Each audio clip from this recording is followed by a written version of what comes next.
Bonjour à tous, pour un début nous lancerons l'installation de SVN. Nous partons à télécharger. Nous allons prendre ceux qui sont sur 32 bits, prendre le 32 bits, et ceux qui sont sur 64 bits, prendre le 64 bits. Téléchargement est lancé. Une fois le téléchargement terminé, il faut une fois double-cliquer dessus pour lancer l'installation. Bon, vu que j'ai déjà installé, j'ai plus besoin de réinstaller. Donc, j'annule. Bon, là, nous avons notre programme. À l'intérieur, c'est blablabla. Et nous voulons le mettre en ligne. Sauvegarde sera notre adresse de sauvegarde ou alors notre adresse serveur si nous voulons. À l'intérieur, nous créons notre repository ici dans sauvegarde. Create folder structure. Vous pouvez aller voir. Voilà à quoi ressemble notre repository, le trunk, les textes et les branches. Ok. Et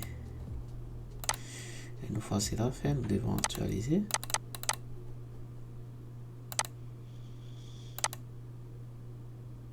Oh, non.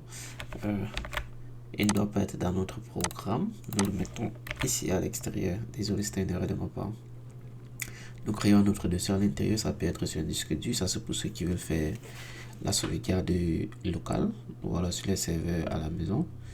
Donc, nous allons le faire juste ici à côté. Nous aurons pu le faire sur l'un de ces disques durs là. Mais nous le faisons ici à côté. Vous allez juste faire une analogie quand vous aurez envie d'installer ça ailleurs, quoi. Nous avons notre programme, texte, blabla. Là, nous voulons l'envoyer sur notre repository.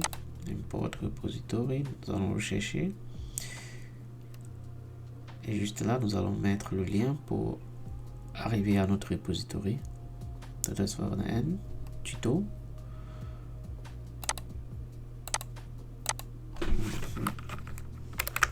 Parce qu'il avait sauvegardé l'adresse tout à l'heure, nous l'avons changé.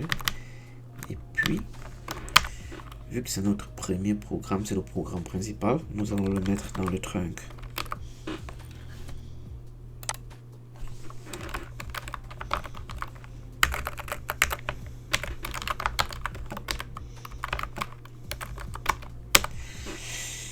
Il est toujours important de commenter ce que nous avons apporté, les changements que nous avons fait pour se repérer plus tard. Le trunk est créé. Nous pouvons aller ici sur notre repos browser. Nous voulons atteindre le trunk. Et voilà notre programme à l'intérieur du trunk. Donc ici, je propose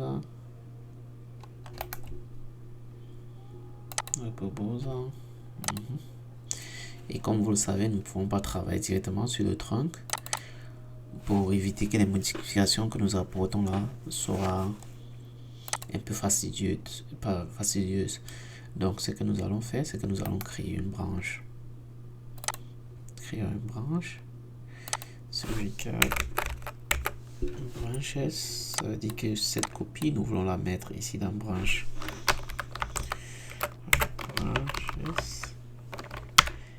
Et comme vu que c'est une nouvelle branche, nous essayons de nommer cette branche en fonction de ce que nous voulons faire.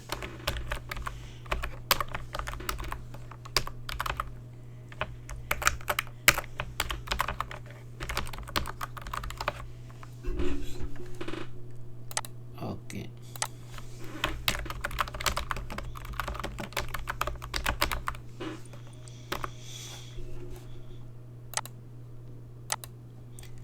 La nouvelle branche est créée. Nous pouvons repartir là.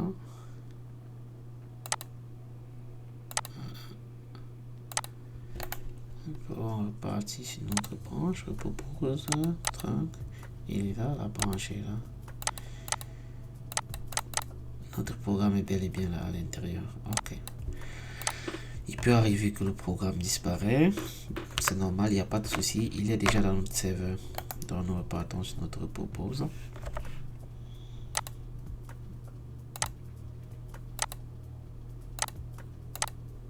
Pour repartir sur notre propose. Trunk. Ok, il est là. Nous décidons maintenant de créer un nouveau dossier.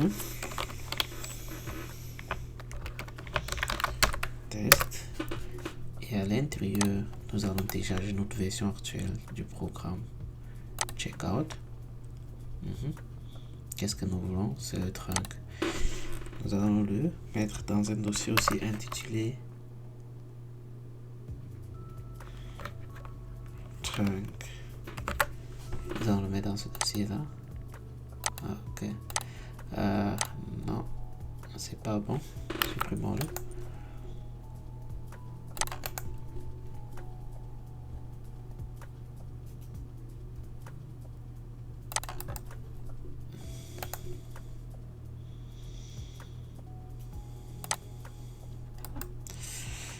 Reprenons. Nous avons notre dossier test.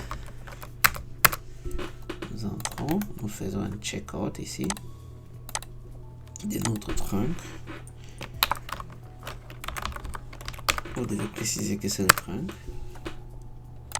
Notre nouveau trunk est là. Et now, nous allons encore faire un checkout. Et cette fois-ci, de notre branche. Qu'est-ce que nous voulons? C'est ces branches-là parce qu'il peut avoir plusieurs branches. Il peut en avoir plusieurs. Donc, c'est cette branche-là que nous voulons. Hop. Ok.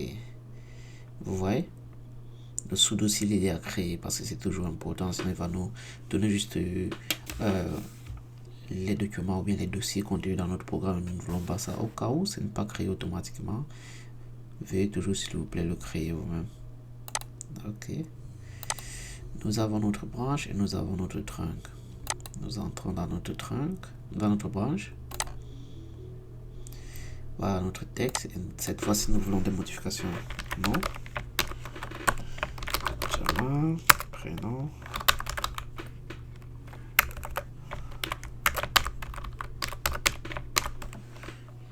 X. Avant de sauvegarder, nous avons apporté des modifications à notre programme. Est-ce que nous faisons un commit?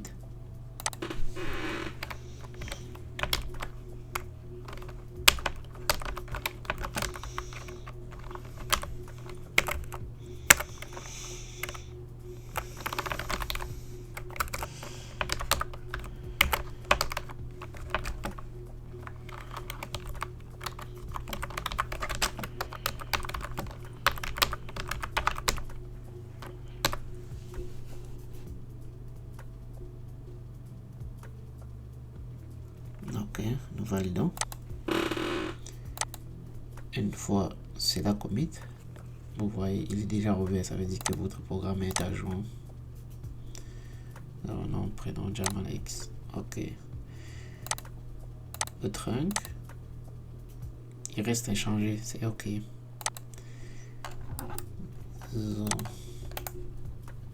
Nous repartons sur le propose. Ok. Nous repartons ici. Nous observons notre texte. Oups. Les modifications sont visibles. Qu'est-ce que nous faisons?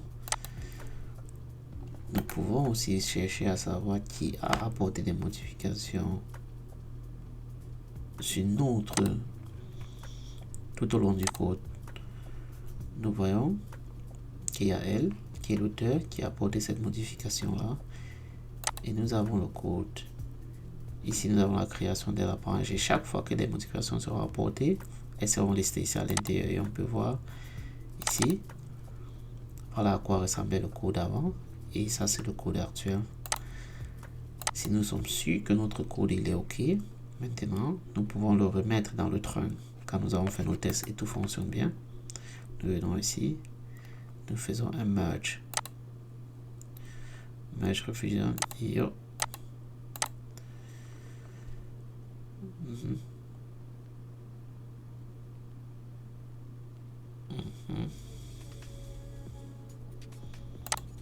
Donc, nous plaçons sur le trunk et nous faisons le merge.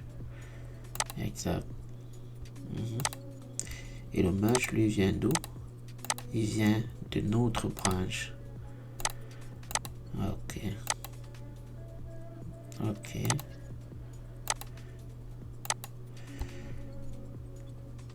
Une fois le merge effectué, nous pouvons entrer.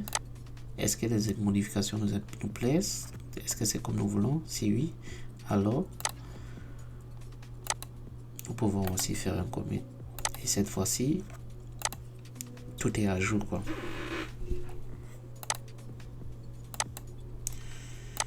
Merge revision, donc c'est juste l'addition des modifications de la branche, quoi. Et notre trunk, lui aussi, il est à jour. Mais on n'est pas obligé de le faire à chaque fois que nous apportons des modifications à la branche. Le faire si et seulement si nous sommes sûrs que les modifications apportées à la branche sont définitives et elles fonctionnent déjà.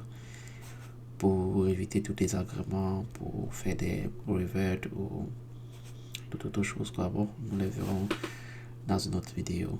Ici, nous entrons et notre trunk est à jour.